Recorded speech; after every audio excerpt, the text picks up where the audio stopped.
Hello guys, welcome back to the channel and welcome back to Elite Wrestling. तो guys finally इस week का Dynamite show हो चुका है खत्म, जो कि मेरे हिसाब से सच में काफी जबरदस्त शो रहा है। और आज इस वीडियो के अंदर हम उसी के बारे में बात करने वाले हैं और हम जानेंगे कि इस वीक के डायनामाइट शो पर क्या हुआ और हमें इस वीक के शो पर कौन कौन सी देखने को मिली है। इसलिए गाइज ये सब बातें जानने के लिए ये वीडियो एकदम आखिर तक जरूर देखना। और ऐसे ही AEW से रिलेटेड हर एक न्यूज, रूमर और अपडेट और AEW के हर एक शो का रिव्यू पाने के लिए हमारे चैनल को सब्सक्राइब करना मत भूलना। पर गाइज अब ज्यादा देर न लगाते हुए चलिए ये वीडियो शुरू करते हैं और करते इस वीक हुए डायनामाइट शो का रिव्यू और जानते हैं इस वीक के डायनामाइट शो पर क्या हुआ और हमें इस वीक के शो पर कौन कौन सी चीजें देखने को मिली है। तो गाइज इस वीक के डायनामाइट शो की शुरुआत जेफ हार्डी और जॉन मॉक्सली ने की, जहां पर ये दोनों एक 1-on-1 मैच के अंदर एक दूसरे को फेस कर रहे थे। और गाइज फिर एक बार इस मैच के लिए हमें जेफ हार्डी का एटीट्यूड काफी अलग दिखाई दिया है। सबसे पहले तो जेफ हार्डी अपने सिर्फ हाफ चेहरे को पेंट कर आए थे और वो क्राउड के साथ ज्यादा सेलिब्रेट भी नहीं कर रहे थे। लेकिन जैसे ही मैच शुरू हुआ वैसे ही जेफ हार्डी ने माने कि वो एज ए हील सुपरस्टार काम कर रहे हैं, ऐसे जॉन मॉक्सली पर अटैक करना स्टार्ट कर दिया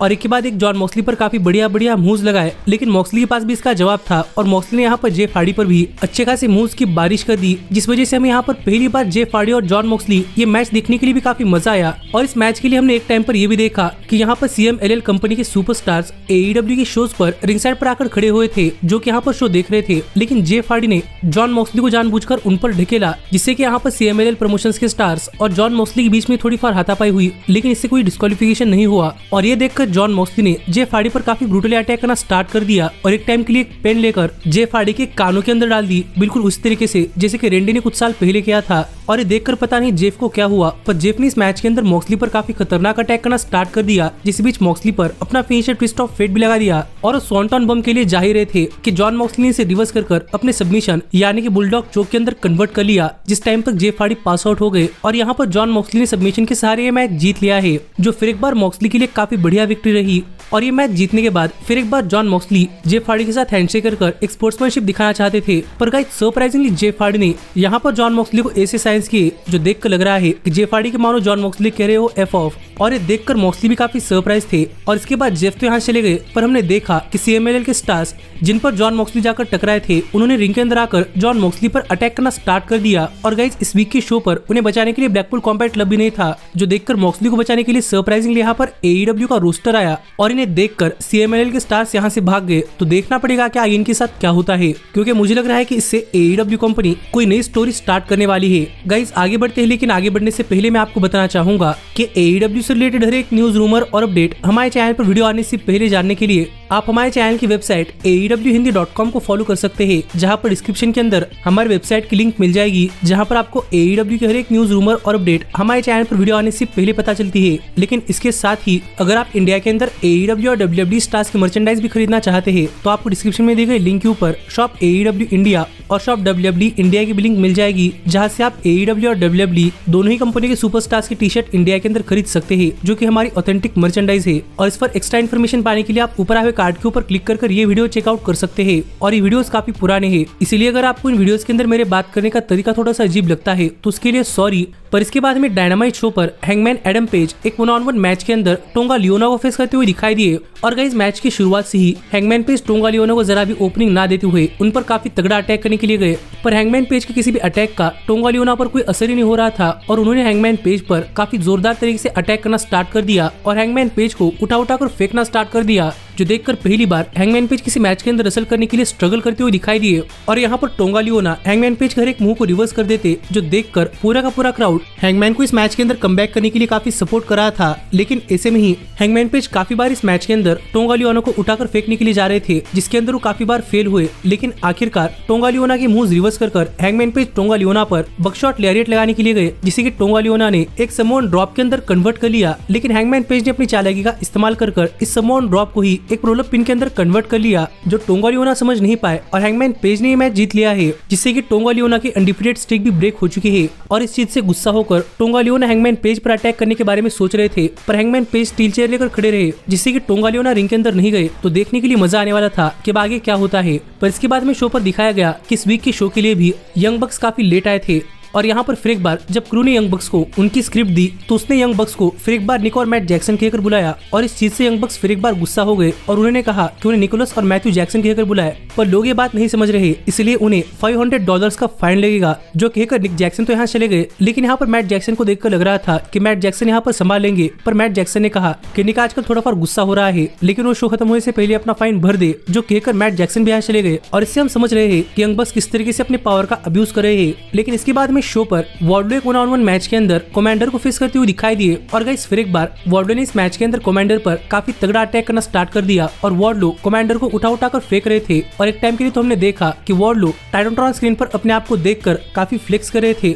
जो मुझे लगता है कि वार्डलो की गिमिक के अंदर एक नई एडिशन है। पर काफी मार खाने के बावजूद भी कमांडर इस मैच के अंदर कमबैक करना चाहते थे, जिसके लिए कमांडर ने वार्डलो पर अच्छे खासी मूव्स भी लगाए और एक टाइम के लिए कमांडर 450 स्प्लैश के लिए भी गए, जहां पर मुझे लगता है कमांडर एक्सीडेंटली वार्डलो के नेक पर लैंड हुए थे, क्योंकि इसके बाद वार्डलो इस मैच के अंदर असल करते हुए अपने नेक को काफी पकड़ रहे थे। पर ऐसे में ही वार्डलो ने भी गुस्से में इस मैच के अंदर कमांडर की मूव्स रिवर्स कर अपना कमबैक किया और उन पर स्ट्रगल करते हुए अपना पावर बॉम्ब लगाकर उन्हें पिन कर वार्डलो ने मैच जीत लिया है। जो वार्डलो की जीत तो काफी बढ़िया रही, लेकिन पता नहीं क्यों, लेकिन मुझे ऐसा लग रहा है कि वार्डलो प्रोबेबली इस मैच के अंदर इंजर्ड हो गए हैं। लेकिन इसके बाद हमने देखा कि मैच खत्म होने के बाद यहाँ पर अनडिस्प्यूटेड किंगडम के लोगों ने कमांडर को रिंग के अंदर लिया और यहाँ पर कमांडर से बात करते हुए रॉड्रिक स्ट्रॉन्ग कह रहे थे कि कमांडर को लास्ट वीक रॉड्रिक स्ट्रॉन्ग की डील ले लेनी चाहिए थी और अब उन्होंने ऐसा नहीं किया, इसीलिए उनके साथ काफी बुरी चीजें होने वाली है। जो बातें रॉड्रिक स्ट्रॉन्ग कर ही रहे थे, कितने में यहाँ पर ऑरेंज कैसिडी आ गए जो कि कमांडर को बचाने के लिए आए थे और ये दोनों ही टीम्स फेस टू फेस खड़ी रही, जहाँ पर बात करते हुए रॉड्रिक स्ट्रॉन्ग ने कहा कि रॉड्रिक स्ट्रॉन्ग ने ये सब चीज सिर्फ इसलिए की है क्योंकि वो देखना चाहते हैं कि क्या ऑरेंज कैसिडी अब भी उन्हें अटेंशन दे रहे हैं या नहीं, और उन्हें देखकर पता चल चुका है कि वो दे रहे हैं और अब रॉड्रिक स्ट्रॉन्ग को कुछ प्रूव नहीं करना, ये कहकर रॉड्रिक स्ट्रॉन्ग अपने टीम के साथ चले गए। तो देखना पड़ेगा कि आगे चलते हुए स्टोरी किस तरीके से कंटिन्यू होती है, क्योंकि ऑरेंज कैसिडी की तो रॉड्रिक स्ट्रॉन्ग पर नजर है। लेकिन इसके बाद हमने शो पर देखा कि टोनी शिवानी बैकस्टेज में स्टिंग और डार्बी एलन और रिकी स्टार्स और बिग बिल के साथ एक सिट डाउन इंटरव्यू कर रहे थे, जहां पर टोनी शिवानी ने रिकी स्टार्स से पूछा कि वो स्टिंग के खिलाफ जाने से पहले यहाँ पर कुछ कहना चाहते हैं या नहीं। और यहाँ पर बात करते हुए रिकी स्टार्स ने कहा कि रिकी स्टार्स यहाँ पर सिर्फ स्टिंग को एक बात याद दिलाना चाहते हैं कि स्टिंग ने अपने करियर की शुरुआत रिकी स्टार्स के खिलाफ के एक मैच से की थी और आज स्टिंग रिकी स्टार्स के खिलाफ ही जा रहे हैं। इसलिए अगर स्टिंग को लगता है कि रिकी स्टार्स ने अपने पहले एनकाउंटर से कुछ नहीं सीखा, तो स्टिंग ऐसा सोचने की गलती ना करे, क्योंकि इस बार रिकी स्टार्स पहले से ही प्रिपेयर आने वाले हैं और स्टिंग इस बार नहीं बचेंगे। जो बातें रिकी स्टार्स ने कही, लेकिन यहीं पर बात करते हुए स्टिंग ने भी कहा ऐसे कई सारे रेसलर्स को देखा है जो सिर्फ बातें करते हैं और फिजिकली रेसलिंग के अंदर कुछ नहीं करते, और स्टिंग को लगता है कि रिकी स्टार्स उनमें से ही एक है, इसलिए स्टिंग तो रिकी स्टार्स को रिस्पेक्ट नहीं करते और इसी वजह से स्टिंग उनके टैग टीम चैंपियनशिप जरूर लेंगे। जिस पर गुस्सा होकर बात करते हुए यहाँ पर रिकी स्टार्स ने कहा कि अगर स्टिंग रिकी स्टार्स को रिस्पेक्ट नहीं करते तो रिकी स्टार्स भी स्टिंग को रिस्पेक्ट नहीं करते और उन्हें किसी रिस्पेक्ट की जरूरत नहीं है, वो अकेले ही काफी तगड़े हैं और बिग बिल के साथ वो और भी ज्यादा कॉन्फिडेंट हो चुके हैं कि इस बार वो स्टिंग को अपनी रिटायरमेंट मैच से पहले रिटायर करके रख देंगे। जो बात यहाँ पर रिकी स्टार्स और बिग बिल ने कही, और यहाँ पर चीजें इतनी एस्केलेट हो चुकी थी कि लग रहा था कि रिकी स्टार्स और डार्बी एलन एक फिजिकल इंटरेक्शन के अंदर आ सकते हैं, लेकिन इन दोनों ने अपने आप को संभाल लिया। तो देखना पड़ेगा कि आगे चलते हुए क्या क्या होता है। पर इसके बाद हमें शो पर क्रिस जेरिको एक 1-on-1 मैच के अंदर काइल फ्लेचर को फेस करते हुए दिखाई दिए। और अगर यहाँ पर हम बात करें इस मैच की, तो गाइस फिर एक बार ये मैच एक काफी जबरदस्त मैच रहा है, जहाँ पर काइल फ्लेचर इस मैच के अंदर जेरिको पर अच्छे खासे मूव्स लगा रहे थे, पर जैसे ही जेरिको इस मैच के अंदर कमबैक कर देते, वैसे हमें इस मैच के अंदर डॉन कैलिस फैमिली की तरफ से इंटरफेरेंसेस देखने को मिलते, जिससे कि जेरिको को इस मैच के अंदर हासिल करने के लिए काफी सारे ऑब्स्टिकल्स पार करने पड़ रहे थे। लेकिन फिर भी जेरिको ने इस मैच के अंदर अच्छी खासी परफॉर्मेंस दी और काइल फ्लेचर के सामने अपने पुराने काफी जबरदस्त मूव्स भी लगाए और जेरिको ने इस मैच के अंदर काफी मार खाया है। लेकिन फिर भी यहाँ पर काइल फ्लेचर को देखकर लग रहा था कि मानो कि वो जेरिको को मार मार कर थक चुके हैं। लेकिन ऐसे में ही जब काइल फ्लेचर इस मैच के क्लोजिंग मोमेंट्स के अंदर जेरिको पर एक डाइव लगाने के लिए गए, तो जेरिको ने इसे अपने फिनिशर जूडस इफेक्ट के अंदर कन्वर्ट कर लिया और काइल फ्लेचर को रिंग के अंदर ले जाकर जेरिको ने टॉप रोप से काइल फ्लेचर पर अपना फिनिशर जूडस इफेक्ट लगा दिया और उन्हें पिन कर जेरिको ने ये मैच जीत लिया है। जो देखा जाए तो जेरिको के लिए काफी शानदार विक्ट्री रही, पर जेरिको के मैच जीतते ही हमने देखा कि यहाँ पर कोनोसुके तकेत्सा रैंप पर आकर खड़े हो गए थे, मानो कि वो कह रहे हो कि अब जेरिको का नेक्स्ट टास्क कोनोसुके तकेत्सा होने वाले हैं। तो देखने के लिए मजा आएगा कि जब ये स्टार्स एक दूसरे के आमने सामने आते हैं तो ये मैच कितना जबरदस्त होता है। पर इसके बाद में शो पर डियाना पुराजो के लिए एक हाइप वीडियो देखने को मिला, जहाँ पर डियाना पुराजो ने अपने टैटू के बारे में काफी हिस्ट्री बताई कि कैसे डियाना पुराजो और टोनी स्टॉर्म काफी क्लोज थी, पर अब ये दोनों भी एक दूसरे के खिलाफ जाने वाली है। जो देखा जाए तो इन दोनों की राइवलरी के अंदर काफी अच्छी खासी एडिशन थी। पर इसके बाद हमने शो पर देखा कि शो पर बुलेट क्लब गोल्ड और द क्लेम आ गया और यहाँ पर बातें करते हुए मानो इन दोनों ने सिर्फ एक दूसरे की तारीफ की और फिर एक बार यहाँ पर जूस रॉबिन्सन का कार्डबोर्ड लेकर इन दोनों ने सीजर करते हुए एक दूसरे को सेलिब्रेट किया। जो सेगमेंट हुआ है क्यों मुझे पता नहीं, पर मानो मुझे लगता है कि सेगमेंट सिर्फ इसलिए हुआ हो क्योंकि यहाँ पर AEW इन दोनों ही टीम्स के बीच में बॉन्डिंग दिखाना चाहती हो। लेकिन इसके बाद हमें शो पर टोनी स्टॉर्म कमेंटेटिव टेबल ज्वाइन करती हुई दिखाई दी, क्योंकि आगे शो पर डियाना पुराज़ो एक 1-on-1 मैच के अंदर टाया वैल्करी को फेस कर रही थी। और गाइस ये दोनों ही सुपरस्टार्स फॉरवर्ड TNA सुपरस्टार्स है, इसलिए इन दोनों को इस मैच के अंदर देखने के लिए काफी मजा आ रहा था। जहां पर पहले तो ऐसा लगा कि ये दोनों इस मैच के अंदर एक दूसरे को एम्बेरस करने के लिए आए हैं, पर जैसे जैसे ये मैच आगे बढ़ा वैसे वैसे हमें इस मैच के अंदर इन दोनों की तरफ से काफी जबरदस्त मूव्स देखने को मिले और मानो लग रहा हो कि ये दोनों ही यहाँ पर अपने आप को प्रूव करने के लिए आई है, जिस बीच हमें इन दोनों स्टार्स की तरफ से काफी जबरदस्त एक्शन भी देखने को मिला।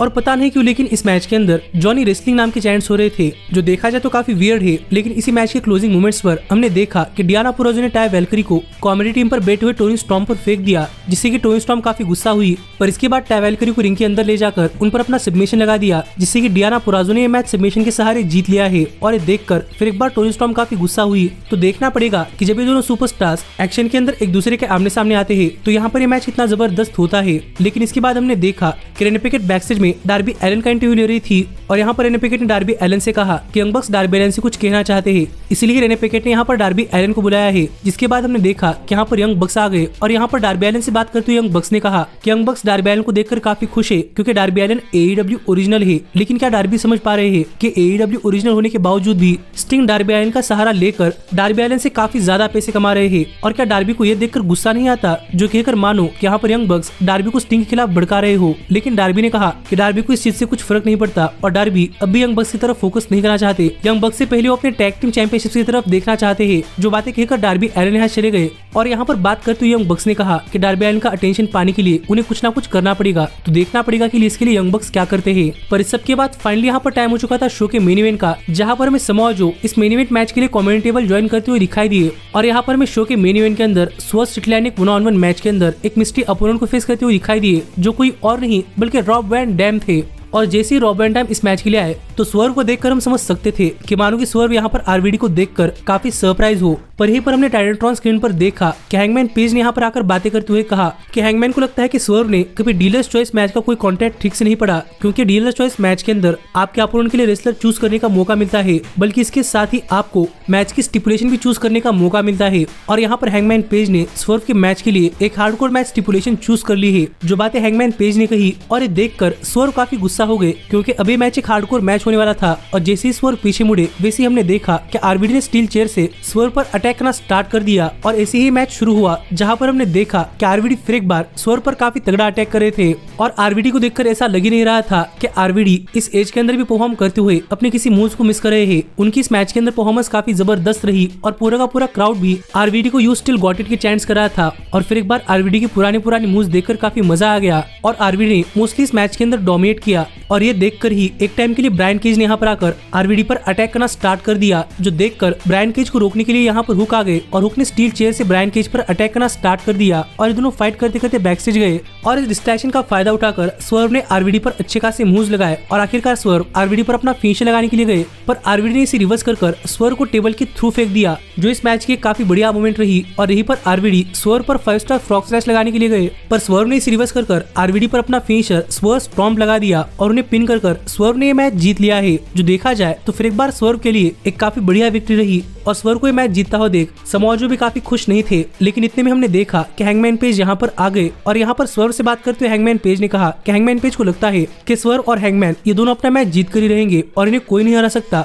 तो इसीलिए क्यों ना इन दोनों के बीच में एक मैच हो जाए और जो कोई सुपरस्टार मैच जीतेगा उसे वर्ल्ड चैंपियनशिप के लिए मौका मिलेगा। जिस पर बात करते हुए स्वर्व ने कहा कि स्वर्व ने पहले हैंगमैन को 2 बार हराया है और यहाँ पर स्वर्व फिर एक बार हैंगमैन पेज के खिलाफ नहीं जाना चाहते। और ये देखकर हैंगमैन ने कहा कि स्वर्व ने कभी हैंगमैन को अपने खुद के दम पर नहीं हराया, उन्हें हर बार मुगल एम्बेसी की मदद लेने की जरूरत पड़ी है। और ये सुनकर स्वर्व काफी गुस्सा हो गए और फिर एक बार स्वर्व हैंगमैन पेज के खिलाफ एक 1-on-1 मैच देने के लिए मान गए हैं और जो कोई स्टार मैच जीतेगा उसे मिल जाएगा वर्ल्ड हेवीवेट चैंपियनशिप के लिए टाइटल शॉट। तो अब देखने के लिए मजा आने वाला था कि आगे इन दोनों सुपरस्टार्स के बीच में क्या होता है। पर ऐसे इस वीक का शो ऑफ एयर गया, जो शो मुझे काफी पसंद आया है। और गाइस आप मुझे कमेंट कर बताइए कि आपका इस शो पर क्या कहना है। पर ऐसे ही AEW से रिलेटेड हर एक न्यूज, रूमर और अपडेट और AEW के हर एक शो का रिव्यू पाने के लिए हमारे चैनल को सब्सक्राइब करना मत भूलना। लेकिन अब मैं मिलता हूँ आपसे अगली वीडियो के अंदर, पर तब तक stay healthy, stay happy and keep watching elite wrestling.